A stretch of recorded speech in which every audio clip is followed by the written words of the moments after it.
Nuevo bloque de Mirador Parlamentario, el programa en vivo de Diputados TV. Y tenemos aquí presente al diputado Agustín Rossi, presidente del bloque del Frente para la Victoria, el bloque mayoritario de la oposición en la Cámara de Diputados. Bienvenido, muchas gracias. No, muchas gracias por la invitación. Estamos hablando del presupuesto 2020 que se Sí. presentó el día lunes. Ujú. ¿Cómo has visto la presentación por un lado y los datos fundamentales que trajo el ministro a la presentación? A mí me parece que lo más importante que sucedió es el hecho en sí mismo, ¿no? Porque en un momento de crisis política, institucional, económica y social, que se haya cumplido con lo que marca la Ley de Administración Financiera, que el presupuesto se tiene que presentar alrededor de mediados de septiembre, es un dato positivo, por decirlo de alguna manera, digamos, ¿no? Porque significa reafirmarse en algunos aspectos institucionales de la Argentina. Lo que está claro que este presupuesto es un presupuesto que va a guiar la gestión de gobierno del próximo gobierno y que parece lo lógico y lo razonable que uno, para terminar de debatirlo y de discutirlo, escuche la opinión de quién va a ser el presidente electo de los argentinos. Así que yo me imagino recién empezando a discutirlo a partir del 27 de octubre y casi con seguridad poder analizarlo, poder aprobarlo con la nueva Cámara, la composición de la nueva Cámara a partir del 10 de diciembre. Y en ese sentido, este proyecto que viene, que es, contábamos, un volumen muy importante de previsiones de gastos muy particulares y otros, bueno, mucho más políticos o más específicos, como es la discusión, como decía Pablo, de la inversión en inteligencia o de destinos del pago de la deuda. ¿Cómo se puede pensar en modificar un presupuesto que está pensado con un gobierno con una perspectiva y si cambia el gobierno con un gobierno de otra perspectiva? Bueno, pero eso es, porque el presupuesto ¿qué es presuponer cómo uno cree que va a evolucionar la economía Ujú. durante el año próximo. Y para eso necesitas presuponer cómo va a ser la variación Algunos de parámetros. las variables económicas, digamos. Bueno, las variables económicas más importantes son las que el ministro en su exposición del día lunes Ujú. expuso en la última filmina que mostró, digamos, ¿no? Cómo va a ser la inflación, cómo va a ser el tipo de cambio, cuánto va a ser el crecimiento, que yo creo que son las variables cuánto van a ser de exportaciones, Las recaudaciones. y la recaudación. Entonces, Claro, que porque esa es la base. eso depende del plan económico que vos tengas, digamos, ¿no? Porque, y además te impacta claramente en todo. Ujú. A ver, una inflación, un determinado tipo de inflación te impacta en la recaudación impositiva. Ujú. La evolución del tipo de cambio te impacta claramente en la inflación. Después hay otras variables que seguramente estarán presentes en este presupuesto o en otro, como es cuánto es lo que tenés que pagar de interés, cuánto es lo que tenés que pagar de interés de la deuda. Pero hay otras que son discrecionales de quien gobierna. Cuánto le asigna a inteligencia, o cuánto le asigna a la construcción de las inversiones en infraestructura escolar o en infraestructura universitaria, es una decisión discrecional de quien lleva adelante la ejecución Ujú. del presupuesto. Y también denota una mirada ideológica de cuáles son las necesidades que tiene el gobierno en un determinado momento. Por eso lo que yo digo es que es indispensable e imprescindible conocer la opinión del futuro gobierno para poder predeterminar cuál va a ser el presupuesto, digamos, ¿no? Porque el presupuesto es varias cosas en sí mismo. Ujú. También es una autorización al gasto, Claro. digamos, ¿no? Porque lo que vos no podés hacer nunca es gastar más allá de lo que está establecido en el presupuesto.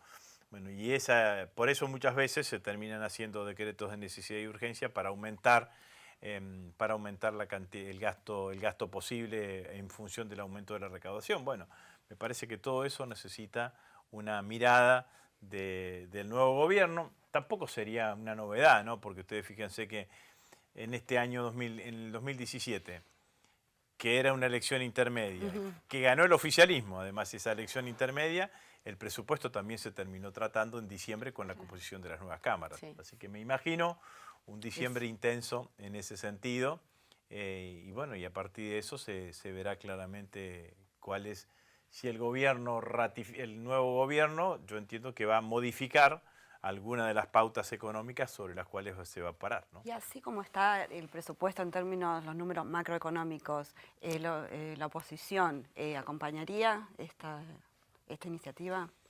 Es muy difícil creer en la macroeconomía de este gobierno, porque Mm. el gobierno tiene muy malos antecedentes en este sentido. Ustedes nunca, Recuerden, en el año 2017, el gobierno hizo aprobar y votó a sus senadores y a sus diputados y aliados un presupuesto con una meta de inflación que al otro día de haberse aprobado, el 28 de diciembre, en aquella recordada conferencia de prensa, entre Marcos Peña, Duhovne en ese momento, Sturzenegger y no sé si alguno de los vicejefes de gabinete de ese momento, modificaron las metas de inflación con las cuales habían hecho aprobar el presupuesto no 6 meses antes, un día antes. El 27 de diciembre se aprueba el presupuesto del 2018. El 28 de diciembre lo cambian. Entonces, la realidad es que creer las metas macroeconómicas que fija el gobierno es muy difícil de creer y de sostener en ese sentido. Así que bueno, seguramente en esa hipótesis veremos cómo actuaremos, digamos, ¿no? Pero hoy por hoy el escenario más real que tenemos, más cercano que tenemos, es que si se confirman los resultados de las PASO, Alberto Fernández va a ser el nuevo presidente de los argentinos. Me parece que lo lógico y lo razonable es escuchar la opinión del nuevo presidente de los argentinos antes de aprobar el presupuesto. Hubo un solo antecedente, una sola vez, ¿no?, que no se aprobó el presupuesto, fue en el año 2010 y que se tuvo que prorrogar el presupuesto anterior. Sí. Es una condición extraordinaria esa, ¿no? Nunca se ha vuelto a repetir en esas condiciones, Sí. por lo menos. El año 2010 lo que sucedió fue que el gobierno envió un presupuesto, teníamos minoría en las cámaras, y el oficialismo quiso, la oposición que estaba conformada en ese famoso grupo A, quiso que se hiciese, me acuerdo estaba el diputado Pratgay, habían elaborado un presupuesto ellos, digamos, sí. ¿no? Y bueno, y la realidad es que eso no es así, porque la ley de presupuesto es una de las pocas leyes que tiene un tratamiento predeterminado. El presupuesto lo elabora el Poder Ejecutivo, las leyes dicen cuándo se tiene que presentar y el Congreso te indica además que se tiene que tratar primero en diputados y después en senadores, y el Congreso aprueba, desaprueba un proyecto que envió el Poder Ejecutivo. En todo caso, en ese momento, lo que tendría que haber hecho el Grupo A diciéndole, mire, este proyecto no me convence, mándeme otro. Pero el que tiene que elaborar el presupuesto es el propio Poder Ejecutivo. Eso fue lo que pasó. Pero quiero decir que en los primeros años de la década de la recuperación de la democracia, el presupuesto se aprobaba casi con año rendido. Eran pospuestos.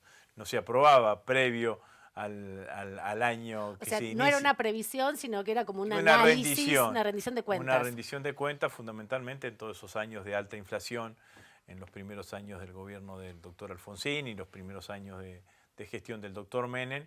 La realidad era que se aprobaban casi una rendición de cuentas de lo que se había gastado, ¿no? Hemos escuchado del oficialismo que este no es un presupuesto de ajuste, sino de mayor recaudación. ¿Esto implica mayor presión tributaria? Teniendo en cuenta que las propias empresas pymes ahora están pidiendo una emergencia pyme porque no pueden hacer frente a los costos y mucho menos al tema impositivo, ¿no? Yo creo que el problema de la Argentina, sin dejar de desconocer que me parece que hay que tener una mirada sobre el régimen impositivo para las pymes y sobre todo para las micropymes, hay que ir hacia algún régimen simplificado para las micropymes fundamentalmente. El problema de la Argentina hoy no es, está dado fundamentalmente en que la Argentina no tiene crecimiento económico, al no tener crecimiento económico las pymes no venden.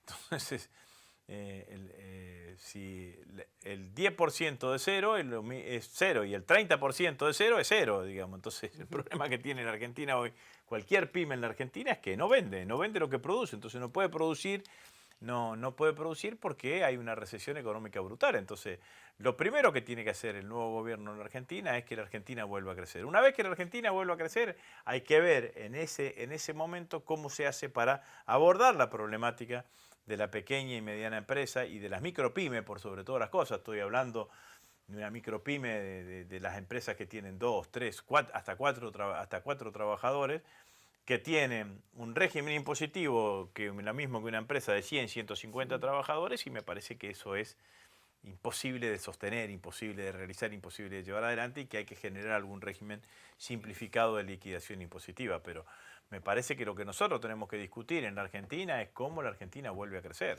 Bueno, para eso hay que fortalecer el consumo, fortalecer el mercado interno. Es una ingenuidad haber abierto absolutamente las fronteras comerciales, porque claramente la apertura de esas fronteras comerciales ha llevado a que encima en un mercado deprimido se vendan más productos importados y no solamente productos manufacturados. Acá te entran, qué sé yo, zapallos de Brasil. Yo voy al supermercado y compro zapallos Cebollas brasileños. de España. ¿Eh? Cebollas de O España. cebollas de España, digamos, ¿no? Entonces, la realidad es que hasta se ven afectados todo el sistema productivo argentino. Bueno, yo creo que necesitamos un régimen simplificado, necesitamos también darle un tratamiento específico a las economías regionales. Muchas economías regionales tienen relaciones laborales, son estacionales, en donde la actividad es intensa en una determinada época del año y después deprime bastante. Bueno, me parece que son todas cosas que la Argentina necesita abordar y necesita llevar adelante, ¿no? Y esas cuestiones se pueden rastrear en el presupuesto, esas políticas en relación a lo que vos decías de el crecimiento, por un lado, que es una de las pautas que establece sobre todo el informe. El presupuesto que manda el Ejecutivo plantea un crecimiento mínimo, ¿no? Del 1%, creo. Y que venimos de una recesión económica del menos de 2,9% de caída del PBI durante el año 2019, pero cuando uno analiza de punta a punta la caída del PBI, tenemos una caída del PBI de 6-7 puntos, digamos, ¿no? De punta a punta, con lo cual la Argentina empieza el nuevo gobierno con 4 años de recesión económica, en donde tomás el gobierno en varios escalones más bajos de lo que estaba en el año 2015. Entonces, claramente han sido 4 años perdidos en materia económica por parte de este gobierno. Te deja un país con una deuda, bueno, reconocida en el propio presupuesto de casi el 100%, del PBI, con una inflación que va a estar arriba del 60%, con indigencia, con aumento de la pobreza y con aumento de la desocupación en la Argentina. Bueno, es un trabajo arduo el que va a tener el nuevo gobierno para sacar la Argentina adelante, pero hay que empezar a abordar cada uno de los temas por su lado, ¿no? Más allá de las previsiones del presupuesto, ¿hay herramientas que usted vea posibles para morigerar la pérdida del poder adquisitivo? Aumentar los ingresos de los argentinos. Esto me parece que es así. Yo creo que el presidente tiene a mano claramente los ingresos vía seguridad social para el nuevo presidente, para a partir del 10 de diciembre provocar un aumento de los ingresos de los argentinos, aumento de las jubilaciones, de las pensiones, de las asignaciones familiares, la asignación universal por hijo, las pensiones por discapacidad, pensiones no contributivas. Me parece que ese puede ser un shock de inicio importante, pero nosotros necesitamos que se recupere el poder adquisitivo. Obviamente que esa recuperación del poder adquisitivo tiene que estar acompañada con un control de precios, de manera tal de que los trabajadores ganen una paritaria y no se lo terminen perdiendo en la góndola, ¿no? Pero va a significar un mecanismo de relojería en cada uno de los casos, digamos, ¿no? Claramente que es así. Yo creo que en un primer impulso de recomposición adquisitiva, sobre todo si se utilizan los mecanismos de la seguridad social, en donde el aumento está en muchas manos, es mucho más probable que los sectores empresariales que están en una recesión importante traten de dar respuesta a ese aumento de la demanda con un aumento de la producción de bienes y servicios y no con un aumento en la cantidad de bienes y servicios y no con un aumento individual de esos bienes y servicios, que es cuando se produce la inflación, digamos, ¿no? Pero me parece que eso es un tema que sí la Argentina tiene que hay que empezar a analizarlo. Ustedes fíjense lo que pasa, por ejemplo, con la carne, ¿no? La carne en la Argentina, hay menor consumo de carne. Ahora, la carne en dólares en la Argentina hoy está más barata de lo que estaba durante la gestión nuestra, que había más consumo de carne. Entonces, ¿qué es lo que ha pasado? ¿Ha aumentado el precio de la carne? Fundamentalmente lo que ha pasado es que ha disminuido la capacidad adquisitiva del salario. Y ha disminuido la capacidad adquisitiva del salario no por el aumento del precio de la carne, ha disminuido la capacidad adquisitiva del salario porque la inflación, que fundamentalmente en estos años ha sido generada por el aumento del tipo de cambio y por el aumento de las tarifas, le ha quitado fuertemente, y la disminución de subsidios le ha quitado fuertemente el poder adquisitivo del salario. Lo que ha hecho la ciudadanía en general, en definitiva, es dejar de consumir carne porque debe trasladar esos ingresos que tiene a pagar los impuestos y a pagar las tarifas principalmente. Bueno, esto es lo que ha pasado, ¿no? Por eso, en general, lo que sucede cuando hay una política de ajuste, la primera reacción de la ciudadanía, que yo creo que esto pasó en el 2016-2017, fue hacerle un agujero al cinturón, como digo yo. Me parece que ahora ya la gente y el pueblo argentino ya no tenía más cuero para seguir haciéndole agujero al cinturón, y por eso votó claramente por un modelo político-económico distinto al que ofrece el presidente Macri. El gran error de Macri fue a mi criterio, fue suprimir o deprimir el mercado interno. Porque en un mundo convulsionado, con una caída notable del volumen de exportaciones, con un mundo que crece económicamente mucho más lento de lo que crecía a principios de este siglo, claramente la posibilidad de mantener el empleo y de mantener el nivel de crecimiento económico estaba estaba fundamentalmente en el mercado interno, ¿no? Y bueno, entonces me parece que esa mirada nunca estuvo. En el Excel de Aranguren nunca estuvo esa mirada, y quizás los resultados económicos hubiesen sido distintos, pero sin duda que esto es así. Y además, este es un pueblo, un país en donde hay una cultura aspiracional muy fuerte. Y esa cultura aspiracional es lo que genera una aspiración de movilidad social ascendente. Y lo que sintieron los argentinos durante todos estos años es que venían para atrás. Y no tenían un escenario de movilidad social ascendente hace 50 años, lo tenían hace 6 años atrás. ¿Para usted este presupuesto es realista? Puede ser realista para ellos, en función de lo que ellos evalúan, de cómo van a evolucionar las variables macroeconómicas. Pero puede ser un presupuesto que con otro gobierno y con otra mirada económica, las variables macroeconómicas evolucionen de manera distinta. Le vuelvo a decir, si usted tiene más o menos inflación, le da más o menos recaudación, entre otras cosas, digamos, ¿no? Las pymes con sus cámaras están pidiendo una sesión especial para tratar la emergencia pyme. Esto es reducción impositiva y algunos beneficios. ¿Usted está de acuerdo? Nosotros estamos de acuerdo con tratar de generar un escenario, como dije recién, de abordaje específico para las pymes. De todas las medidas que anunció el gobierno posterior a las PASO, sí creo que fue posterior a las PASO, de las más celebradas por las pymes fue la supresión de los embargos, digamos, ¿no? Que de parte de la FIP. Lo que vuelvo a decir es que independientemente de que nosotros morigeremos la presión impositiva, una pyme no sobrevive con un 80% de tasa de interés y con ventas ceros. Digamos, no es imposible que eso se resuelva. Entonces, la Argentina tiene que bajar las tasas de interés. No hay ningún modelo productivo que funcione con una tasa de interés de tanta magnitud. Bueno, y eso va a significar una modificación de la política económica claramente, porque si usted baja la tasa de interés, seguramente va a tener una mayor presión sobre el tipo de cambio. Pero ya el gobierno ahora tiene un control, ha metido una regulación del mercado cambiario. Pero a mí me parece que lo que nosotros tenemos que hacer en conjunto con las pymes, con el movimiento obrero y demás, pensar una economía distinta a la que nos ha sometido Macri durante estos cuatro años.